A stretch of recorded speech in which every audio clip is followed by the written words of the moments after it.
Okay guys, अब मैं आपको बताऊंगा कि इसका लाइसेंस जो है जब आप अप्लाई करेंगे तो उसके बाद जो है उसको एक्टिव कैसे करते हैं। जब आप पे कर देते हैं लाइसेंस की, आपको ईमेल के थ्रू जो है एक पीडीएफ फाइल आएगी, उसमें लाइसेंस पे क्लिक करेंगे और एक्टिवेट ऑनलाइन, अगर आपका इंटरनेट चल रहा है तो उसके ऊपर ऑनलाइन आप इसको एक्टिवेट कर सकते हैं, जिसमें कोड डालेंगे आप, जैसे ये मैंने कोड डाला है, तो एक्टिवेट नाउ करेंगे तो ये आपका लाइसेंस एक्टिव हो जाएगा। अगर आपका इंटरनेट चल रहा होगा और नेटवर्क आपका इंटरनेट वाला आप यूज कर रहे होगे तब।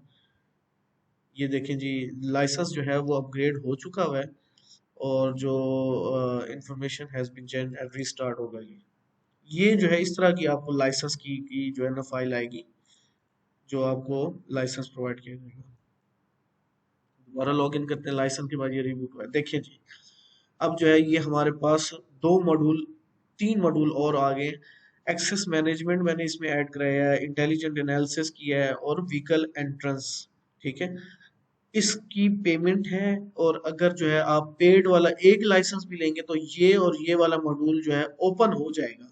ठीक है, लेकिन पर चैनल लाइसेंस लेना पड़ेगा, ये पीपल काउंटिंग के लिए और ये एक्सेस कंट्रोल के लिए। ठीक है, ये वाला जो मॉड्यूल है वो खरीदना पड़ेगा आपको, मॉड्यूल की भी पैसे हैं।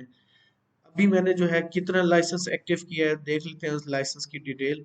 ये देखें जी, 65 कैमरे हो गए हैं जी मेरे पास। 64 तो फ्री ऑफ कॉस्ट होते थे। एक कैमरे का मैंने लाइसेंस जो है वो अपलोड किया है, तो उसके बाद जो है डीएसएस एजाइल भी ऑन हो गया, ऑथराइज्ड हो गया।